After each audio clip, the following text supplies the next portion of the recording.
আল্লাহ রাব্বুল আলামিন বলেন, যারা তাহাজ্জুদের সালাত আদায় করবে, যারা গরিব দুঃখীদের খোঁজ খবর নেবে, নিজে খেয়ে শুধু পরিতৃপ্তি হয় না, অন্যদেরকে খাওয়ানোর মাঝে সে আনন্দ খুঁজে পায়। আল্লাহ রাব্বুল আলামিন বলেন, এই বান্দাকে আমি কেমন করে পুরস্কার দেব? এই বান্দার পুরস্কার যেমন তেমন করে পুরস্কার নয়। আল্লাহ তাআলা বলছেন, ফালা তা'লামু নাফসুম মা উখফিয়া লাহুম মিন কুররাতি আ'য়ুন জাযাআম বিমা কানু ইয়া'মালুন। আমি এই বান্দার জন্য এমন পুরস্কার রেখে দিয়েছি, এমন গোপন চক্ষু শীতলকারী পুরস্কার, এমন গোপন অন্তর শীতলকারী পুরস্কার, এমন গোপন যেটা কোনো চক্ষু কখনো দেখিনি, এমনকি কোনো হৃদয় সেটা কল্পনাও করতে পারেনি। সুবহানাল্লাহ বলেন। গোপনে আমল করেছো, তোমার জন্য গোপন পুরস্কার রেখে দিয়েছে। সারা পৃথিবীর মানুষের মাথা বালিশের উপরে, আর সেই মুহূর্তেটা আমার আপনার মাথা আল্লাহর কুদরতি কদমে। আল্লাহ রাব্বুল আলামিন বলেন, তাতাজাফা জুনুবুহুম আনিল মাদাজি'i ইয়াদউনা রাব্বাহুম খাওফান ওয়া তামাআ ওয়া মিম্মা রাযাকনাহুম ইউনফিকুন। আল্লাহ বলছেন, আমার বান্দাদের মাঝে এমন বান্দা রয়েছে যারা রাতের বেলা নিজেদেরকে পৃথক রাখে নিজ বিছানা থেকে। আল্লাহ রাব্বুল আলামিন বলেন, ইয়াদউনা রাব্বাহুম খাওফান ওয়া তামাআ, আমি রবকে ডাকে তারা ভয়ে ভয়ে, আমি রবকে ডাকে তারা আশায় আশায়, ওয়া মিম্মা রাযাকনাহুম ইউনফিকুন, তাহাজ্জুদের সালাত আদায় করার পাশাপাশি তারা গরিব দুঃখীদের খোঁজ খবর নাই। আমি রব তাদেরকে যেই সম্পদ দিয়েছি সেই সম্পদ তারা সৎ পথে ব্যয় করেন। আল্লাহ রাব্বুল আলামিন বলেন, যারা তাহাজ্জুদের সালাত আদায় করবে, যারা গরিব দুঃখীদের খোঁজ খবর নেবে, নিজে খেয়ে শুধু পরিতৃপ্তি হয় না, অন্যদেরকে খাওয়ানোর মাঝে সে আনন্দ খুঁজে পায়। আল্লাহ রাব্বুল আলামিন বলেন, এই বান্দাকে আমি কেমন করে পুরস্কার দেব? এই বান্দার পুরস্কার যেমন তেমন করে পুরস্কার নয়। আল্লাহ তাআলা বলছেন, ফালা তা'লামু নাফসুম মা উখফিয়া লাহুম মিন কুররাতি আ'য়ুন জাযাআম বিমা কানু ইয়া'মালুন। আমি এই বান্দার জন্য এমন পুরস্কার রেখে দিয়েছি, এমন গোপন চক্ষু শীতলকারী পুরস্কার, এমন গোপন অন্তর শীতলকারী পুরস্কার, এমন গোপন যেটা কোনো চক্ষু কখনো দেখিনি, এমনকি কোনো হৃদয় সেটা কল্পনাও করতে পারেনি। সুবহানাল্লাহ বলেন।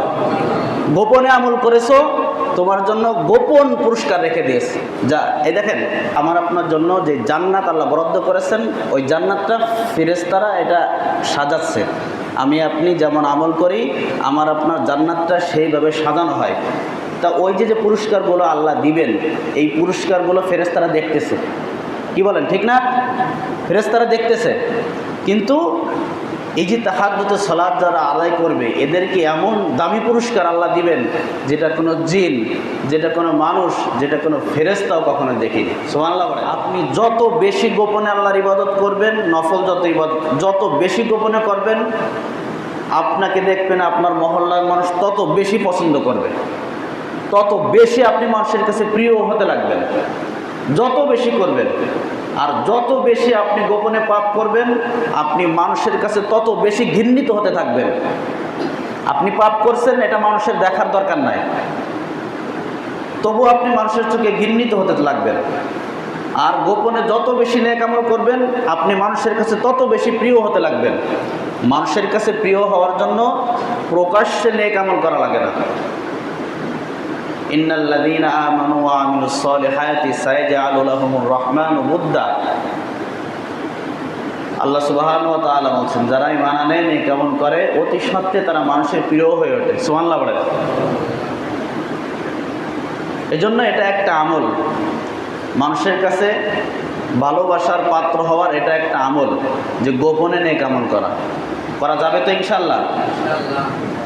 তো যাই হোক, তাহাজ্জুদের সালাতের কথা বলতেছিলাম।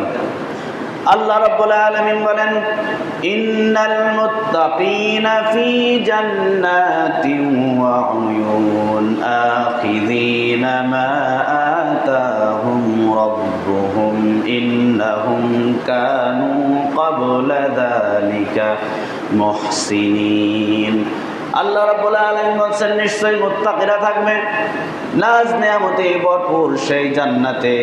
আল্লাহ তাআলা বলছেন আখিরিনা মা আতাহুম রাব্বুহুম, আমি রবের পক্ষ থেকে তারা যেই পুরস্কার প্রাপ্ত হবে তারা সেটা আনন্দের সাথে গ্রহণ করবে। আল্লাহ তাআলা বলছেন তাদেরকে কেন আমি রব পুরস্কার দেব, তাদেরকে আমি রব কেন জান্নাত দান করব জানো? আল্লাহ তাআলা বলছেন শোনো বান্দা, ইন্নাহুম কানু ক্বাবলা যালিকা মুহসিনিন, তারা এই সমস্ত নাজ নেয়ামতের অধিকারী হওয়ার একটা কারণ ইন্নাহুম কানু ক্বাবলা যালিকা মুহসিনিন। একটু ভালো করে খেয়াল করে শুনবেন, একটু দিলের কান দিয়ে। ইন্নাহুম কানু ক্বাবলা যালিকা মুহসিনিন, কারণ তারা দুনিয়াতে সৎ কর্মশীল ছিল। দুনিয়াতে কি ছিল? সৎ কর্মশীল থাকার কারণে আমি রবের পক্ষ থেকে তারা পুরস্কার পাবে এবং তারা সেই নাজ নেয়ামত ভরপুর জান্নাত ভোগ করবে। আল্লাহ রাব্বুল আলামিন বলেন বিশেষ করে সৎ কর্ম হলো কানু কলিলাম মিনাল লাইলি মা ইয়াহজাউন, তারা রাতের বেলায় খুবই অল্প ঘুমাতো। রাতের বেলা খুবই অল্প ঘুমাতো। হুজুর রাতের বেলা কম ঘুমাইলে যদি জান্নাত পাওয়া যায় আর আল্লাহর পক্ষ থেকে পুরস্কার পাওয়া যায় তাইলে আমরা সবাই পাবো। তার কারণ আমরা তো আমাদের রাত হয়েছে ফজরের আজান দিলে, তার ওই যে মোবাইল আছে, মোবাইলে তো মোনাজাত করতে থাকে। আর যুবক ভাইরা বেশি মোবাইল আছে না, মোবাইলে তো বিশাল বড় মোনাজাত ধরে। আল্লাহর রহমতে আল্লাহর নাম নিয়ে ওই যে বিছানায় গেছে আর মোনাজাত যে শুরু, ফজরের আগে এই মোনাজাত শেষ হয় না। কি বলেন, ভুল বললাম? বলেন। আল্লাহ রাব্বুল আলামিন বলেন কানু কলিলাম মিনাল লাইলি মা ইয়াহজাউন, তারা রাতের বেলায় খুবই স্বল্প সময় ঘুমাতো। তার মানে হলো তারা তাহাজ্জুদের সালাত আদায় করত। আল্লাহ রাব্বুল আলামিন বলছেন ওয়াবিল আসহারি হুম ইস্তাগফিরুন, আর সাহারির সময় তারা সারা রাত ইবাদত বন্দেগী করে সাহারির সময় আল্লাহর কাছে ইস্তিগফার পড়তো যে আল্লাহ বিগত জীবনে যত ভুল করেছে সব মাফ করে দাও, আর এখন যে ইবাদত করলাম আল্লাহ এই ইবাদতের ভিতরে যদি কোনো ভুল ত্রুটি হয়ে থাকে আল্লাহ তুমি মাফ করে দিয়ে এই ইবাদতগুলোকে কবুল করে নাও। আর আমরা কি করি, এক মাস রোজা রাখছে না, সারা পৃথিবীতে বলে বেড়াবো আমি একটা রোজা ভাঙিনি। 2 রাকাত নামাজ পড়ে সারা মানুষের কান জ্বালাফালা করে ফেলা যায়। মসজিদে 2000 টাকা দিয়ে তা ওরে বাবা তার মাইক লাগে না। কি বলেন, আছে না নাই? আরে ভাই একটু বলেন না আছে? ইবাদত করার পরে আপনার কাজ আমার কাজ হলো ওইটাকে কিভাবে কবুলিয়াত করা যায়। ওইটার উপরে অহংকার করা গৌরব করা কাজ না। ইবাদত আমি একটা করছি, এখন এই ইবাদতের পিছনে আমার আপনার মেহনত হলো আল্লাহর কাছে রোনাজারি করে, আল্লাহর কাছে কান্নাকাটি করে যে আল্লাহ তুমি আমি ইবাদত করছি, ভুল ত্রুটি মাফ করে আল্লাহ এটা কবুল করে নাও।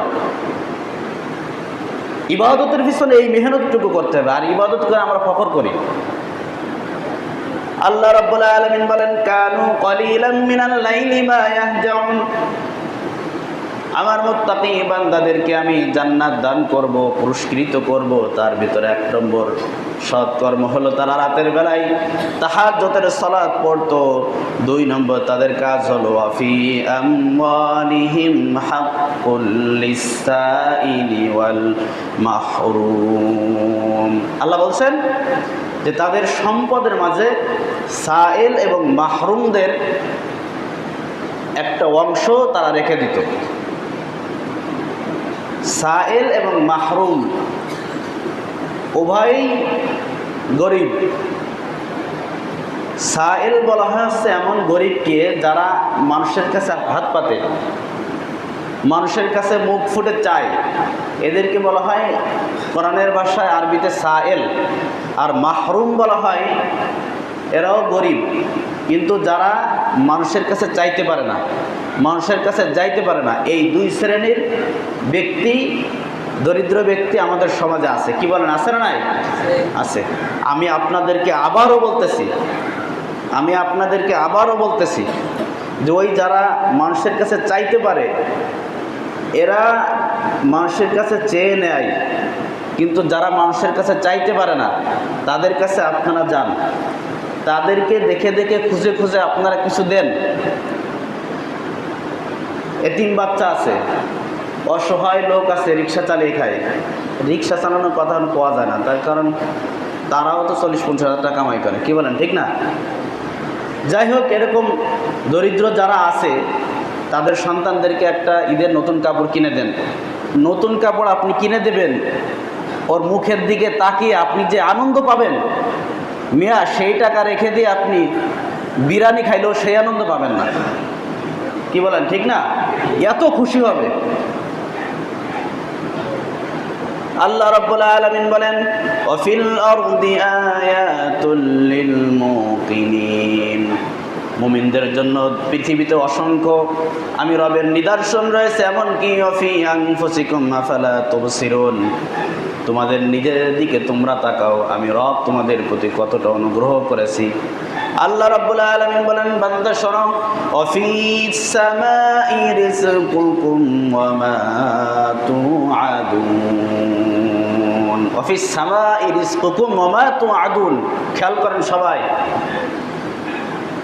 রিজিক বন্টন হয়, রিজিকের ফয়সালা হয় কোথায়? একটু চিৎকার করে বলেন, আসমান। এক, ওয়া মা তুআদুন, এবং আমি রবের যেই সমস্ত তোমাদের প্রতি ওয়াদা রয়েছে, মুমিনদের প্রতি যেই ওয়াদা, মুনাফিকদের প্রতি যেই ওয়াদা, সমস্ত ওয়াদা ফয়সালা হয় কোথায় বলেন? আসমানে হয়। তাহলে রিজিকের ফয়সালাও আসমানে, আবার সুখ দুঃখের ফয়সালাও কোথায়? আসমানে। শত চেষ্টা করলেও এটা থেকে কেউ কাউকে ব্যর্থ করতে পারে না।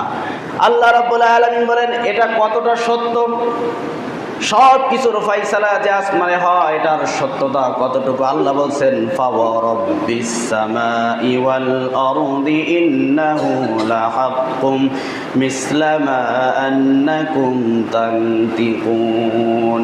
আল্লাহ বলছেন, শোনো, সব কিছুর ফয়সালা যেহেতু আসমানে হয় তার সত্যতা কত সত্য জানো? ফাওয়ারাব্বিস সামাই ওয়াল আরদি, আল্লাহ নিজে নিজের নামে কসম করে বলছেন, আসমানের রবের কসম, জমিনের রবের কসম, ইন্নাহু লাহাক্কুম মিসলা মা আন্নাকুম তানতিকুন, তোমাদের কথা বলার বাক শক্তি আছে, তোমরা নিজেদের কাছে যতটা সত্য তোমরা কথা বলতে পারো তার থেকে আমি রবের ফয়সালা অধিক গুণে বেশি সত্য। সুবহানাল্লাহ বলেন। আমরা যে কথা বলতে পারি এটা সত্য না মিথ্যা বলেন? সত্য। এটা যতটা সত্য মনে হচ্ছে আপনার কাছে তার থেকে বেশি সত্য হচ্ছে সব কিছু ফয়সালা করেন কে বলেন? আল্লাহ। এই জন্য এই যে তাহাজ্জুদের সালাতের বিশেষ মর্যাদা, বিশেষ মর্যাদা কেমন মর্যাদা? এই তাহাজ্জুদের সালাতটা গোপনে করা হয়, কি বলেন, ঠিক না? গোপনে করা হয়। এই সালাতটা এমন যে দেখেন, সারা দুনিয়ার মানুষের মাথা যখন বালিশের উপরে থাকে আর তাহাজ্জুদকারীর মাথাটা তখন স্বয়ং আল্লাহর কুদরতি কদমের উপরে থাকে। আফামান কানা মুমিনান কামান কানা ফাসিকা, যে ফাসিক আর যে মুমিন সে কি সমান? বলেন সমান? একজন মুমিন আর একজন ফাসিক সমান? সমান না, কিন্তু ফাসিকের টাকা আছে, ফাসিকের অর্থ আছে, ফাসিকের ক্ষমতা আছে, আর যে মুমিন তার অর্থ নাই, যে মুমিন তার ক্ষমতা নাই। এখন বলেন তো সমান? সমান না। এটা আল্লাহর কাছে লা ইয়াস্তাবুন, আল্লাহর কাছে সমান না, আপনাদের কাছেও সমান না, কিন্তু আপনাদের কাছে ভালো আছে যার টাকা আছে আর যার কি আছে? ক্ষমতা আছে। কি বলেন? ঠিক ঠিক ঠিক বললেও ঠিক ভাই, ঠিক না বললেও ঠিক। কিন্তু আল্লাহ বলতেছেন, আল্লাহ রাব্বুল আলামিন বলেন, ফাসিক আর মুমিন কখনো সমান হতে পারে না।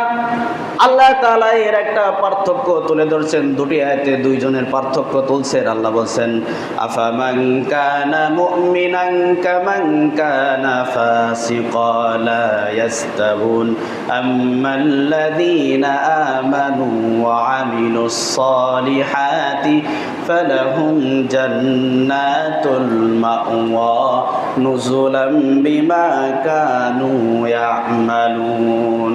আল্লাহ বলছেন বান্দা শোনো, ফাসিক আর মুমিন কখনোই সমান হতে পারে না।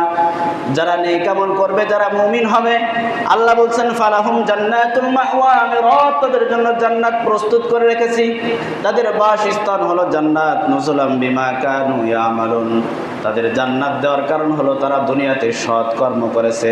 আর ওয়া আম্মাল্লাযীনা ফাসাকু, আর যারা ফাসিকি করেছে, কুফরি করেছে, আল্লাহর সাথে নাফরমানি করেছে, আল্লাহ বলছেন ফামাওয়াহুমুন নার, তাদের বাসস্থান হলো জাহান্নাম।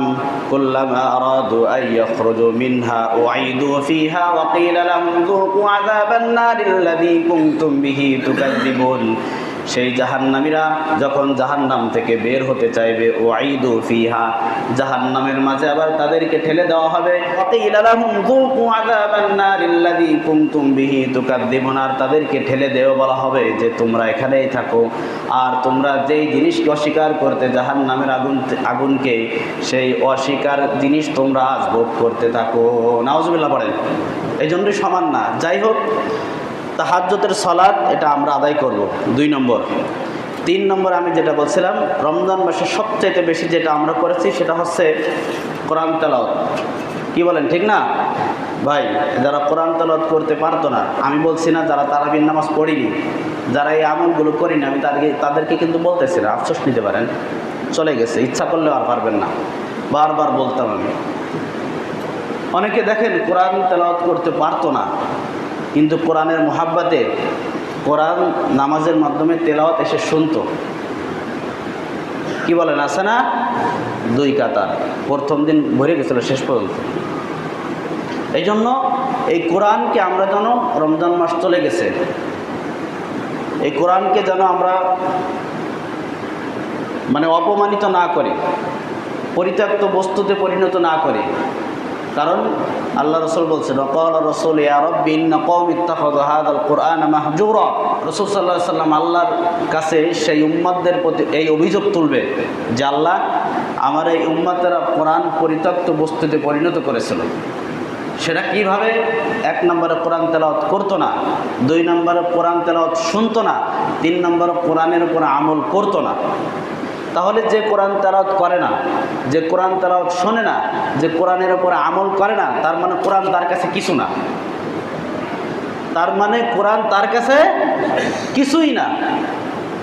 এই জন্য কোরআন তেলাওয়াত আমরা যেভাবে শুনেছি, শোনার এবং পড়ার চেষ্টা করব, আমলে পরিণত করার চেষ্টা করব।